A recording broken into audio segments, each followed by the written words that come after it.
Hi and welcome to the discrete structure. इस session पे summation and sequence के behalf पर जो रिमेनिंग टॉपिक्स रह गए थे, specially series, summation, recurrence relation, वो इस सेशन का पार्ट रहेगा। प्रीवियस वीडियो थोड़ी सी लॉन्ग रही थी और ये भी थोड़ी बहुत लॉन्ग रहेगी, लेकिन कोशिश होगी प्रीवियस वाली वीडियो से ड्यूरेशन कम ही रहे। तो टॉपिक्स जब इंपॉर्टेंट होते हैं तो कोशिश यही होती है कि एक ही वीडियोज़ में वो जो है वो इम्बेंट रहे, ताकि उसको समझना और उसे राइट करना, क्वेश्चन को अंडरस्टैंड करना हमारे लिए आसान हो। तो प्रीवियसली तमाम वीडियोज़ मेरे यूट्यूब चैनल पर मौजूद है। फाद हुसैन CS से सर्च करने के बाद आप मेरे चैनल पर पहुंचेंगे, इसके प्लेलिस्ट पर जाएंगे जहां डिफरेंट डिसिप्लिन्स की वीडियोस मौजूद है। विद ईज आप इन्हें वॉच कर सकते हैं। इसके अलावा इसमें इस्तेमाल होने वाले content related material which mean presentation, slide, code, ये तमाम चीज़ें मेरे ब्लॉग fadhusaincs.blogspot.com पे फ्रीली अवेलेबल हैं। यहाँ से मटेरियल फ्रीली डाउनलोड करके यूज़ किया जा सकता है। तो चैनल पर अगर नए हो, चैनल को सब्सक्राइब नहीं किया तो ज़रूर सब्सक्राइब करें, ताकि अपकमिंग वीडियोज़ के हवाले से आपको बर वक्त जानकारी मिलती रहे और उसी तरह की नई चीज़ें आसानी के साथ सीख सकें।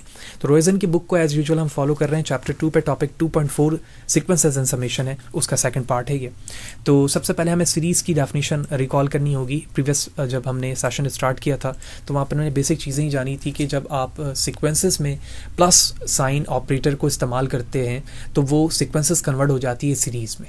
यही चीज़ डेफिनेशन हमें बता रही है। The sum of the term of a sequence form a series if A1, A2, A3 till to the AN represent a sequence of number, then the corresponding series is equal to A1 plus A2 plus A3 and so on.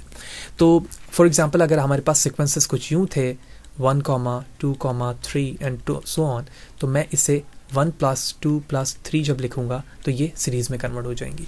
तो इस तरह के series को जब वो किसी different elements corresponding में होते हैं और उसे प्लस साइन से हम लिखते हैं, तो वहाँ पर समेशन का साइन यूज़ किया जाता है जो इन्हें इन शॉर्ट टर्म पे रिप्रेजेंट करता है।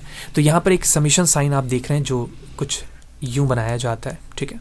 इसमें k की वैल्यू 1 लिखी गई है। तो इसका मतलब ये है कि जब आप समेशन शुरू करेंगे किसी भी सीक्वेंस के लिए, जैसे मैं फॉर एग्जांपल सीक्वेंस लिखता हूँ a ऑफ k लिख रहा हूँ, तो फर्स्ट एलिमेंट क्या होगा 1, A1, फिर उसके बाद सेकंड A2। अब कब तक वैल्यूज़ को ऐड करना है? इनफाइनाइट तक, ठीक है।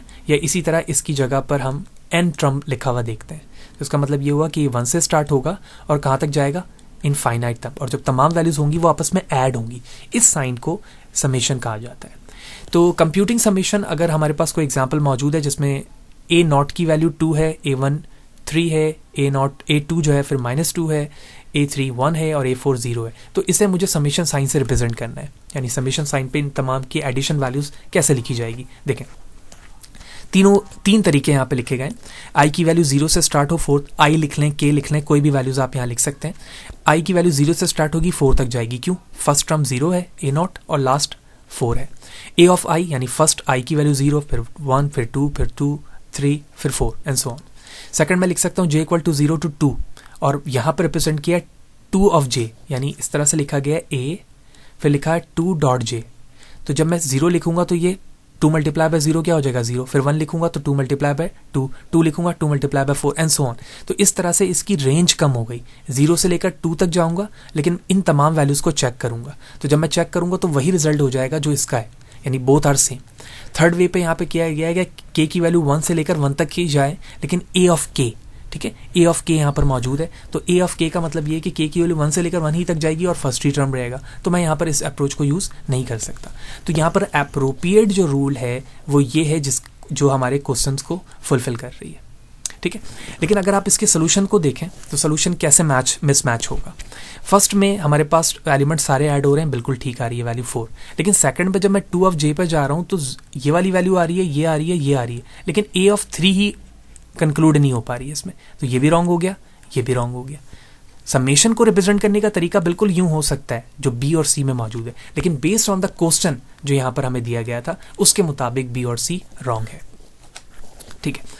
अब बात आती है अर्थमेटिक सीक्वेंस की। जिस तरह अर्थमेटिक प्रोग्रेशन था जब हम सीक्वेंसेस की बात कर रहे थे, तो सीरीज के अंदर अर्थमेटिक सीक्वेंस से क्या मुराद है? The sum of the term of the arithmetic sequence form an arithmetic series AS. For example, 1 + 3 + 5 + 7 is an arithmetic series of the positive odd integer. यानी जब आप ऑपरेटर प्लस लगाकर उसको किसी भी नंबर्स या नंबर सिस्टम के बेस पर रिप्रेजेंट कर रहे होते हैं तो वो अर्थमेटिक सीरीज कहलाएगी। तो in general a is a first term इसमें and d is a common difference of the arithmetic series. Then the series is a + a plus d plus a plus 2d, फिर इसी तरह a plus 3d and so on. तो इस तरह से sequences बनेंगे, लेकिन इन सीक्वेंसेस को अब मैं सीक्वेंस नहीं कहूँगा, बल्कि मैं क्या कह रहा हूँ, सीरीज कह रहा हूँ। अब वो क्या कहला रही है, अर्थमेटिक सीरीज कहला रही है। आगे चलते हैं। अब यहाँ पे क्वेश्चन स्टार्ट हो रहे हैं based on the previous formula जो हमने देखा था। तो let a be the first term and d is a common difference of the arithmetic series, then its nth term is, यानी अगर हमारे पास a फर्स्ट है और d कॉमन डिफरेंस है, तो nth टर्म जो हमें मालूम करना है उसके लिए मैं फॉर्मूला यूज करूंगा a of n equal to a plus n minus 1d। ठीक है, ये हम प्रीवियस सेशन पे भी देख चुके हैं जब हम अर्थमेटिक प्रोग्रेशन देख रहे थे या ज्योमेट्रिक अर्थमेटिक प्रोग्रेशन देख रहे थे, लेकिन यहाँ पर अर्थमेटिक सीरीज इस्तेमाल हो रही है। ठीक है, so if S N denotes the sum of the first N term of the A S, then the formula will be S of N equal to a plus डी, a plus 2d and so on. इस तरह से value चलती रहेगी। तो क्या मैं nth term को इस तरह से कह सकता हूँ कि n टर्म का जो फॉर्मूला होगा वो कुछ यूं रिप्रेजेंट होगा? तो इस n टर्म को मैंने क्या कह दिया, इक्वेशन 1 कह दिया, where a of n equal to a plus n minus 1d। यहाँ पर जो a ऑफ n है वो इसे रिप्रेजेंट कर रहा है, जो हमने फर्स्ट पे यहाँ पर देखा है, तो उसको यहाँ पर रिप्रेजेंट कर दिया।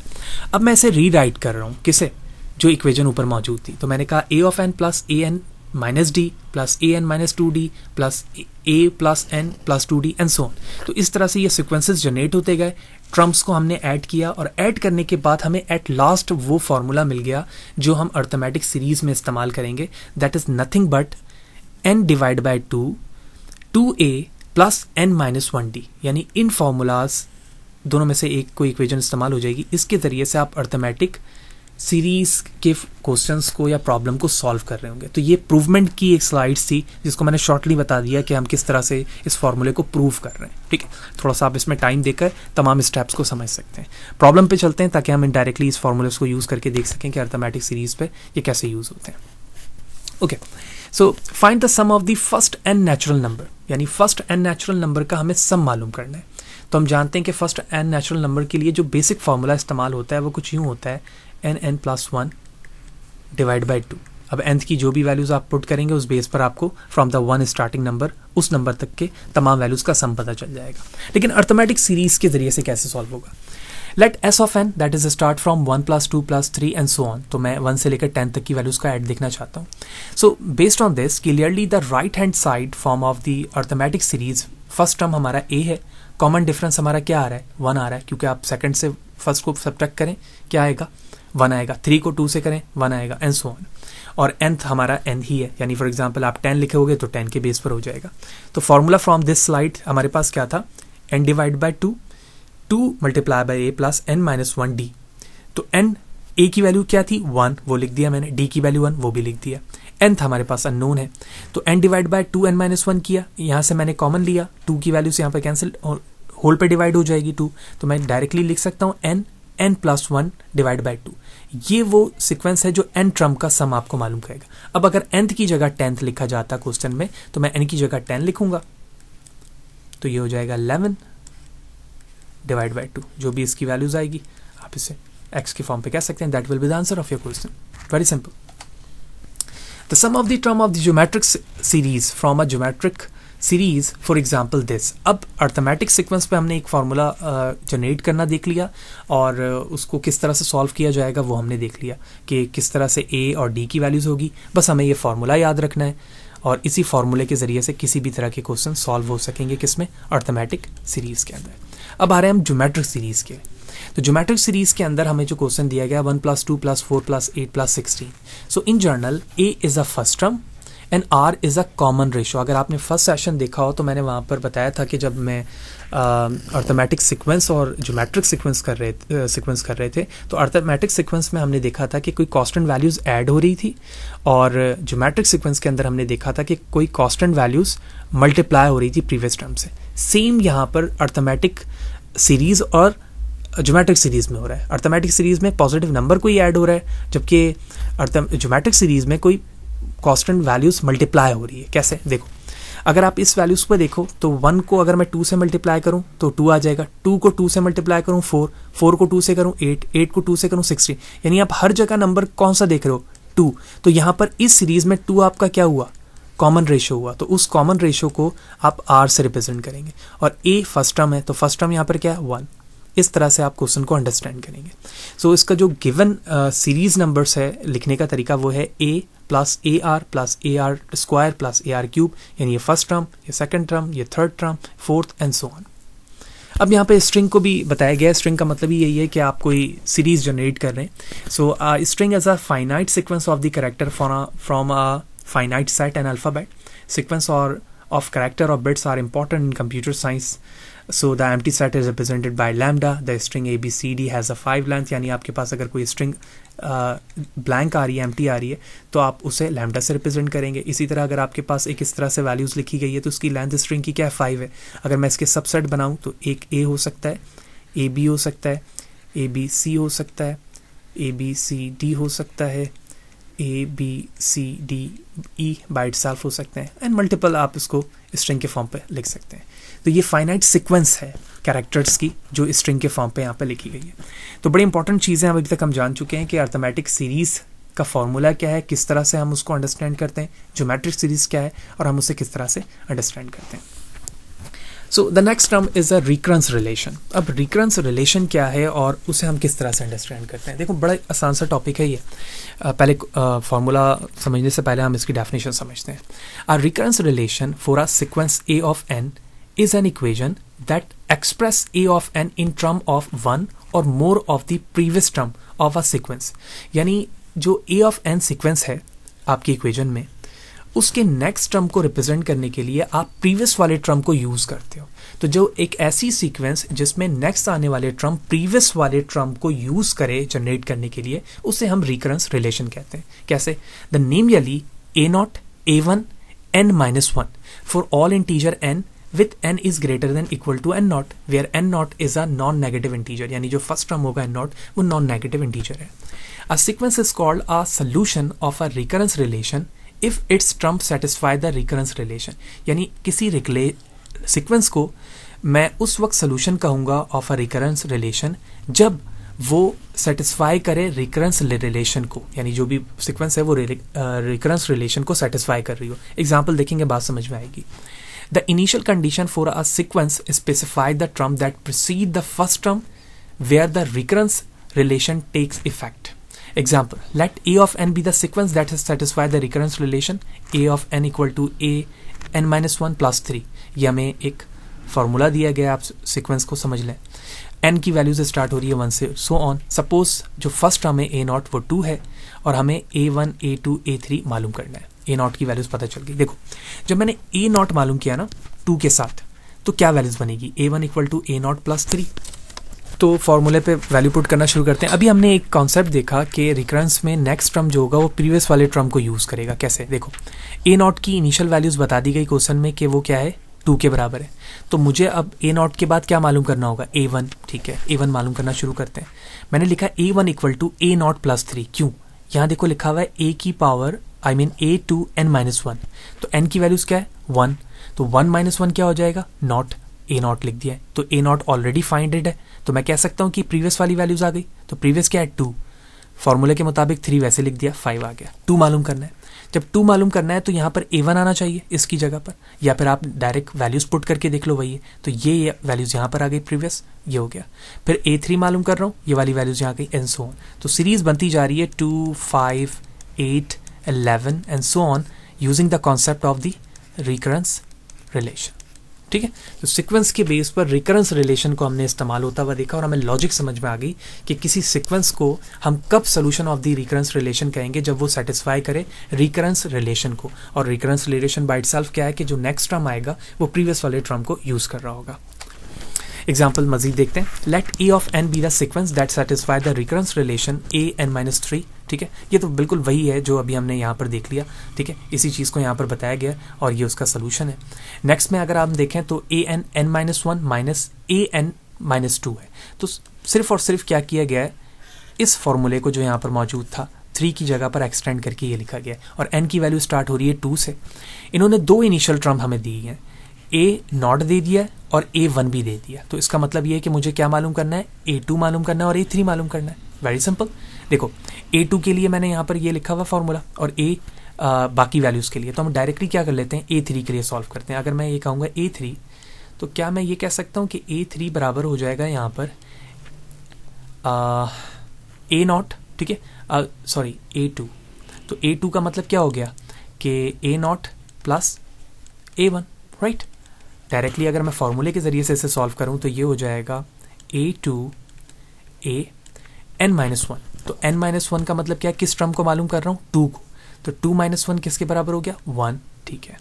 फिर आ गया हमारे पास A, ये क्या है, n-2, 2 टर्म को मालूम कर रहा हूँ तो ये आ जाएगा 0, तो देखो वही आ गया 0 + 1, सॉरी 0 and 1 या फिर 1 0 एट, अच्छा ये माइनस होगा, सॉरी फॉर्मूले के मुताबिक, ठीक है।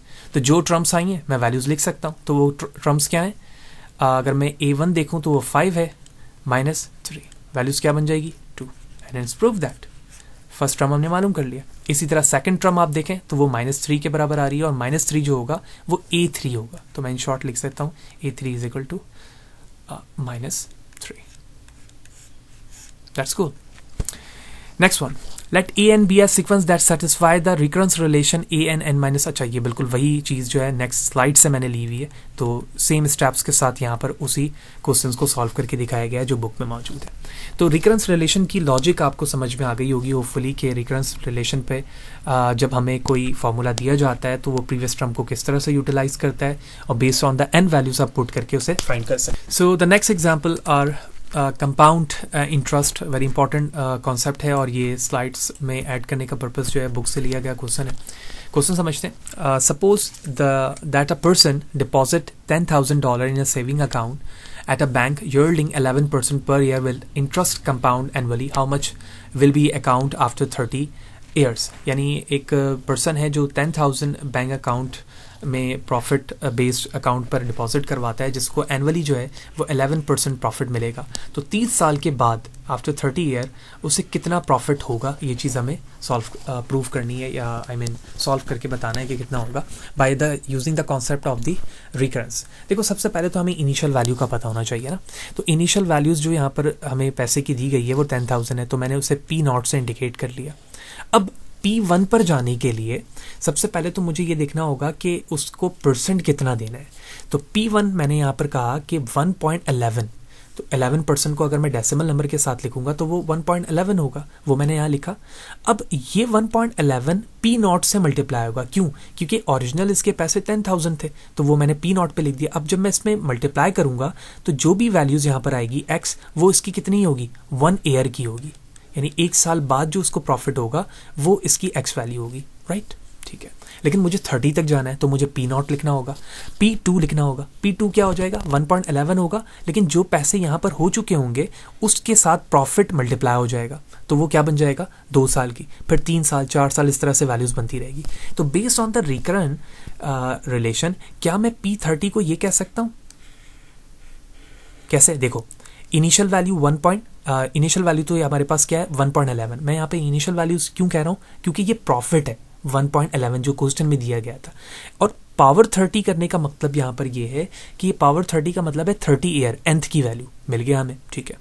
अब यहाँ पर प्रीवियस टर्म क्या है, P0 वो है 10,000 जो हमें क्वेश्चन पे गिवन था, तो जो इनिशियल इसके वैल्यूज थी वो उसके प्रॉफिट से मल्टीप्लाई होगी, और मल्टीप्लाई होने के बाद ये टर्म आएगा जो यहाँ पर मौजूद है, और ये आफ्टर 30 ईयर, ठीक है, आफ्टर 30 ईयर इसके अकाउंट में पैसे होंगे। That's a solution.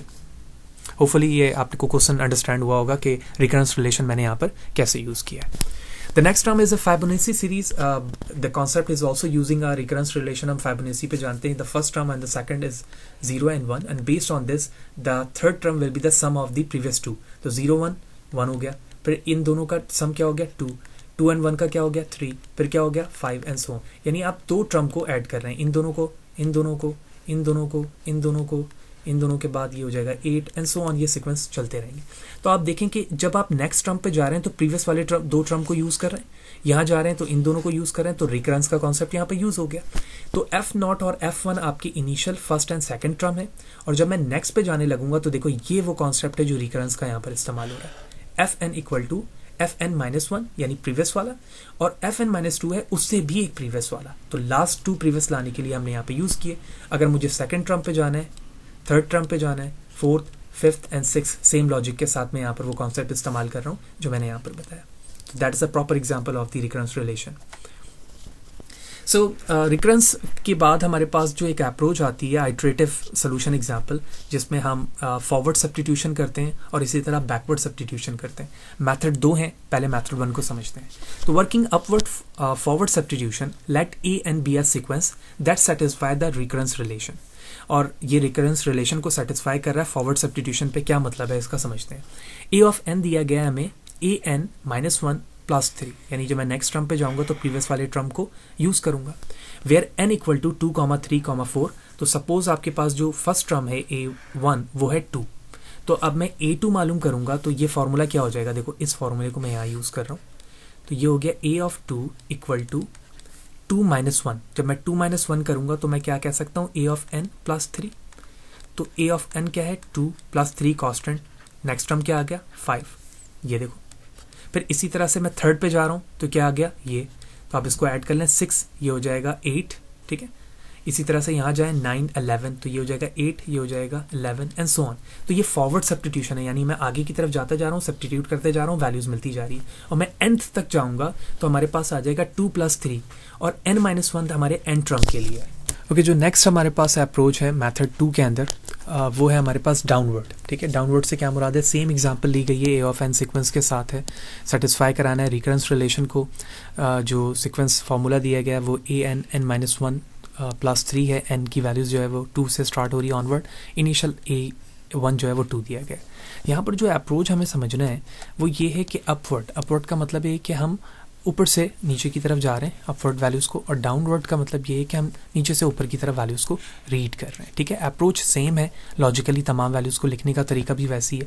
अगर आप सिर्फ अंडरस्टैंड करने के लिए ऊपर से नीचे देखें तो an - 1 3 का मतलब है कि प्रीवियस टर्म 2 मालूम कर रहा हूँ, तो ये मैं इसे इस तरह से लिखूँगा कि a⁻² पावर का मतलब है डाउनवर्ड वैल्यूज़, और an - 2 का मतलब है 2 - 1, तो ये 1 आ गया, +3। तो a1 हमें 2 दिया गया है, +3 ये रहा, तो ये वैल्यूज़ क्या आ गई, 5। लेकिन अगर आप डाउनवर्ड देखें तो डाउनवर्ड की वैल्यूज़ a1 + 3 है, फिर 3n - 1 है एंड सो ऑन, ठीक है। लेकिन यहाँ पर an की जगह n वैल्यूज़ मैंने यहाँ पे लिखी हुई है, ठीक है। तो सिर्फ ये approach upward and forward substitution का है कि आप वैल्यूज़ को किस तरह से सब्स्टिट्यूट कर रहे हैं, ठीक है, वैल्यूज़ की जगह। तो फर्स्ट एलिमेंट मैंने यहाँ पर लिया है a1 एंड सो ऑन, इस तरह से मैं ऊपर की तरफ जा रहा हूँ। तो n - 3, n - 2, n - 1 यूँ कर रहा हूँ, ठीक है। यानी बड़ी वैल्यूज़ से इस तरह से ऊपर की तरफ नीचे जा रहा हूँ। और यहाँ पर अगर आप देखें तो मैं डायरेक्टली छोटी वैल्यूज़ से इस तरह से चल रहा हूँ। अप्रोच दोनों पे सेम है, सिर्फ सब्स्टिट्यूशन का फ़र्क है। तो इस तरह से अपवर्ड सब्स्टिट्यूशन और बैकवर्ड सब्स्टिट्यूशन के ज़रिए से रिकरेंस आइट्रेटिव सोल्यूशन किए जाते हैं। So the last slide of this session, जिसमें हम सम यूज़फुल समेशन फार्मूलाज देख रहे हैं, जैसे यूज़फुल सीक्वेंस हमने देखे थे। तो अगर आप यहाँ पर सम एंड क्लोज फॉर्म देखें तो ये कुछ ज्योमेट्रिक सीरीज़ की हैं, जिसमें आप देख रहे हो कि ARK, यानी इसका मतलब है k की value start from 0 to n है, और ARK का मतलब है कि ज्योमेट्रिक जो है वो सीरीज़ की बात हो रही है a⁻k। इसी तरह समीशन ऑफ k है, ठीक है, 1 to n तक जा रही है वैल्यू, सिर्फ k इनिशियल वैल्यू 1 2 3 होगी, तमाम को ऐड किया जाएगा। फिर इसी तरह हम इसके स्क्वायर उसके क्यूब के साथ कर सकते हैं, और इसी सम को, इसी फॉर्म को हम क्लोज फॉर्म पे भी लिख सकते हैं, ठीक है। क्लोज फॉर्म का मतलब ये है कि जब आप प्रूव कर लेते हैं फॉर्मूले के ज़रिए से तो उसके क्लोज फॉर्म आ जाते हैं, वो हम यहाँ पे लिख सकते हैं। Summation x⁻k mod of k जो है वो <1 है, इसको क्लोज फॉर्म पे ऐसे लिखा जा सकता है। फिर kx⁻k -1 इसको क्लोज फॉर्म पे यूँ लिखा जा सकता है। तो ये कुछ यूज़फुल फार्मूलाज हैं, नोटेशंस हैं, जिसे हमें अंडरस्टैंड करना आना चाहिए कि उसका सम फॉर्म कैसे लिखा जा सकता है और उसका क्लोज फॉर्म किस तरह से लिखा जा सकता है, विच मीन डायरेक्टली आप वैल्यूज़ को पुट करके वही आंसर फाइंड कर सकते हैं जो आप यहाँ पर इंडिविजुअली वैल्यूज़ को लिखने के बाद सम करके करेंगे। क्लोज फॉर्म का मतलब ये। तो होपफुली सारी चीज़ें आपको क्लियर होंगी कि सीरीज़ क्या चीज़ है, रिकरेंस रिलेशन क्या है, वो सारी चीज़ें हमने इस वीडियो पे जानी। होपफुली सारी चीज़ें आपको क्लियर होंगी। फिर भी अगर कोई चीज़ समझ में नहीं आई है कमेंट सेक्शन पे मुझे ज़रूर बताएं, कोशिश करूँगा इस हवाले से आपको बर वक्त जवाब दे सकूँ। वीडियो चलेगी तो लाइक करें, ज़्यादा लोगों को शेयर करें, इसी तरह से जुड़े रहें ताकि अपकमिंग डेज़ पर आने वाली वीडियोज़ को आप बड़े आसानी के साथ सीख सकें, समझ सकें। See you in the next section.